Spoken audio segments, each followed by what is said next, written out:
Hey everyone, Monica Bodierski here, artist and author of the Shadowland Lenormand and the Shadowland Tarot and the House of Shadows Lenormand and most recently the Bat's Blood Ink Oracle deck.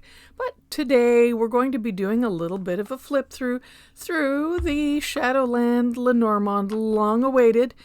We did have a bit of a supply chain issue with the printer and getting the cards out to places, but I hear they are in shops now, if not within the next week or so. Yep, oh, that supply chain. Darn. Nevertheless, the cards are here. So listen, before we get started, I want to thank you, as always, for your wonderful support and to have you subscribe if you are enjoying these videos. Hit that like button. Go ahead, hit it. Hit the like button and the notification bell. And of course, comment and let others know what you're thinking about these things. You know, I think it really helps the conversation in the community. So, thank you for that. See, I actually mentioned this at the beginning of the video. How shocking. Let's take a look at the Shadowland Lenormand, okay? First, I want to mention that the House of Shadows Lenormand deck, 5th edition, well, yes, there have been 5 editions. What does that mean? It means the original deck had 36 cards, but each subsequent edition, I think starting at the 2nd or 3rd, had expansion cards, meaning they weren't just the 36 cards that you would get in a Lenormand deck, like the Rider and all the way through Clover Ship, but at the very end of the deck, I had expansion cards like the Cat and the Moonflower and several others. These are limited edition decks. I still have some of the 5th edition, but once they're gone, guaranteed I will not be printing them again. They're self-published and they're locally published. This is traditionally published, meaning yes, the publisher is printing and editing and helping out with the packaging and all those wonderful things. So let's just take a look at the deck. I think I kind of showed you all of the sides already. The one thing I've got to say about Schiffer Products and Red Feather Mind, Body, and Spirit, who so kindly published this deck for me, they have incredible packaging. The favorite thing of all for me is the magnet box. You know, I mean, at first it's so simple, people might have an issue with how to open it. And it is this wonderful magnetic flap on the side. Right? Does that get easier? So on the inside, you will see me, and you'll note that I'm not smiling. Not my favorite picture. Let's move along, people. And we have this little tab, which I've messed up because I've been using this deck so much. But this little tab is an addition in this deck because it was not in the tarot, and I don't know, it's okay. There were little finger pulls, I believe, or you had to tip it. I can't even remember. But you know, I really like when there is a tab and you can just grab the tab and lift things out rather than dig around in there. So that was really, really nice of Schiffer, Red Feather, Mind, Body, and Spirit to put that in there. So after you open this, you will have the deck of cards. You'll notice the back is pretty much the same as the Shadowland Tarot, and you can use these cards together. They're not the same dimension. These are a bit wider. These are more of an oracle card dimension as opposed to a standard tarot size. Oh, they have gold again. Isn't that something? I kind of like the gold. I think it's pretty snappy. That was just a bonus. I think they were running off a few decks that had gold and said, hey, why not add the gilding to this deck as well? Cannot complain there. So let's pull out the book that you get as well. Move this out of the way so I can get a little bit of room going here.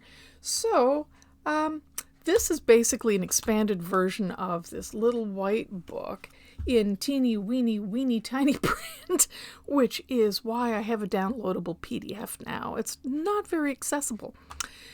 So this is a little bit better in that department. It is very nice color booklet. You can see if I'm holding this up properly.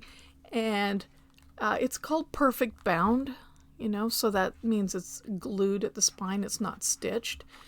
Right away, you can see the inside here with this great little hanging bat.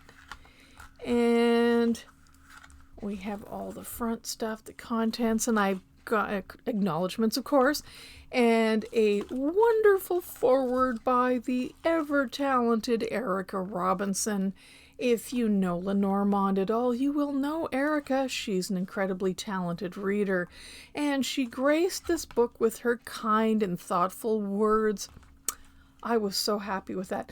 There's the introduction. Okay, as I mentioned, it's expanded. And then I talk a little bit about the language of Lenormand, and then, of course, the cards. What I really like, too, is that, well, it's color. Okay, so you've got this little color image, so you know what's happening there. And like I usually enjoy doing, there are reflection questions with each card to help take you into more layers. Now, I adore shadow work, so this Lenormand can be used as a standard Lenormand. It has 36 images, but it also has shadow work that can be done. So, with the keywords, there is a shadow meaning to it. Now, normally in Lenormand cards, they are emblematic, as Mary Kay Greer will tell you, meaning that the meaning is fixed and should not probably be messed with so much. But, I just can't help myself, so I've, of course, messed with them and given you a very standard meaning with the keywords, but also asking you to look at a shadow you may not be facing. So those of you who know shadow work know that these are things about ourselves we really don't like, so we tend to ignore.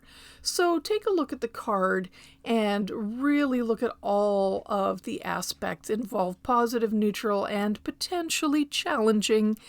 And you can use this for regular Lenormand, or you can use them differently. Okay, I do mention spiritual hygiene. I am a stickler for that. So with the card layouts, I am sure I have put a few simple spreads, and you can pull, 1, 2, or 3 cards. The 9-card blockbuster is a favorite of mine to get out of things that I'm stuck in. And yes, I made that up. There are a lot of 9-card spreads, though I'm not going to take credit for those, but this particular layout with meanings is mine, yes. Le Grand Tableau, of course, is when you use all 36 cards, okay? That is the original use of Lenormand cards, and they are read by proximity then. You read in rows that are vertical, horizontal, diagonal, and often you will locate the seeker card or the man or woman. And I'm very gender fluid with my art. Honestly, if you pick the child card or the fox card, hey, I think it's up to you. Really. You don't have to be a man to pick the man card or woman to pick the woman card. We'll just put it that way. So there are other divination methods I use. So, and I mentioned Lenormand with tarot, of course. And there you go. There's a little conclusion, and the Tarot BFF, V, of Red Light Readings, who is an incredible Lenormand reader as well, left this wonderful endorsement of the deck. So I was really happy with how that turned out. So without further ado, and maybe I should have put these in order. What do you think? Yeah, that probably would have been more helpful for a flip through. You know what? We're just going to do what I always do, and that is rebel against anything requiring order and structure. Oh, you darn artists, you. So let's just take a look at however, because I was using them, so they are shuffled.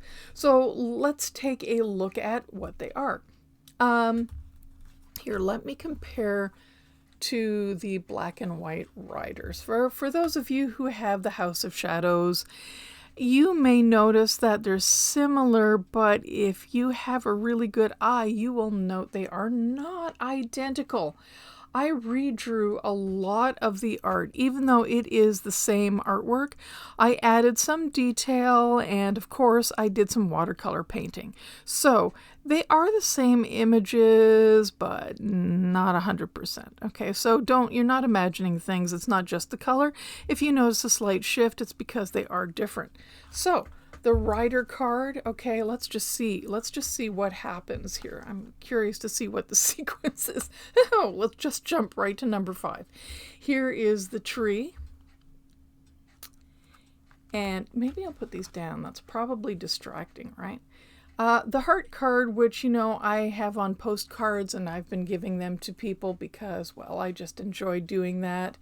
What else have we got? We've got the star card. All right.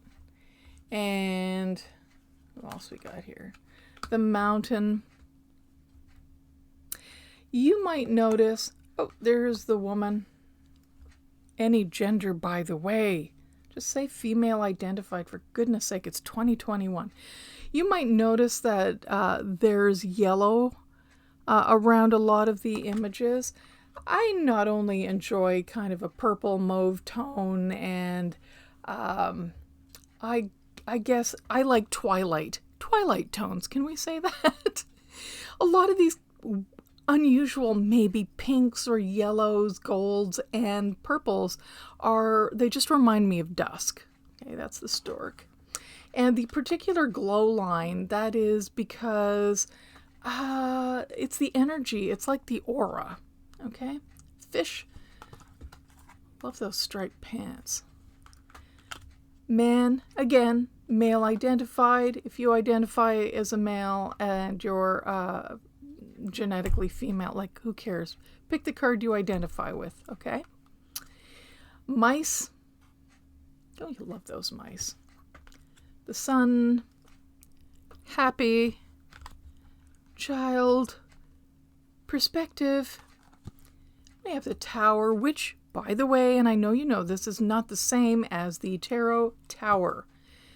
Here's the dog, which is actually a giant flea with the dog mask. I'll let you figure that one out. Here is the garden. What an interesting group you socialize with, Monica. Here is the coffin card. Looks more like resurrection to me, but I'll let you be the judge. Why, here is Bleak House. Yes, it was inspired by Guillermo del Toro. Indeed. Snake. Large snake. The cross. Oh, yeah. Yeah, your cross to bear. And the bouquet. Can't quite see who's gifting that, but, all good. The letter. Oh, you got a letter. Letter from the bat. And brooms. This card replaces the whips and rods, and if you want to take the brooms card as kink, be my guest. I tend to read this card as clearing out the things that bother you, witch. Okay? We have the fox. Oh, more deception going on. Is it a fox? Is it a chicken? Who can tell? The lucky clover. Also really happy looking. Has a bag of money, though. Don't complain. We have the key. We have the crossroads. We know who's at the crossroads, for goodness sake. Stan. We have the bear card. Sleeping bear. Piles of bones. We have the scythe. We all know that the scythe is kind of abrupt. We have the ship with a tiny jellyfish. And we have the lily card, the sleeping kitten. We have the anchor with the octopus. And the ring. Wonderful partnership and or marriage. These two same creatures. We have clouds. Clouds can be confusion. It can be not great, but this person has an umbrella. Fear not. We have the house. a lot of people look at this card and says, why, that looks like my house. So I'm going to guess there's lots of busy folk out there. Lots going on. We have the birds card. Need I say more? And we have the moon card. As you can see, there's a mask here and someone just sort of hanging on. Just kind of hanging on. But the moon card is actually a very positive card. It's about your career and how you're looked upon as an expert in your field. You know what this is? Yeah, you got it. Kind of that shadow of the imposter syndrome. Okay. Well, there you have it. There is a quick walkthrough out of order just to make things interesting. Who needs things in linear fashion anyway? And as I said, you will recognize a lot of these from the black and white House of Shadows, now full color in the wonderful Shadowland Lenormand by Red Feather, Mind, Body, and Spirit. So, thank you so much for allowing me another walkthrough of decks and for reminding me that perhaps you'd actually like to have a walkthrough or two. So, enjoy your week. Thanks so much for watching. Please leave your comments. Let me know what you think. And I will talk to you soon. Bye-bye.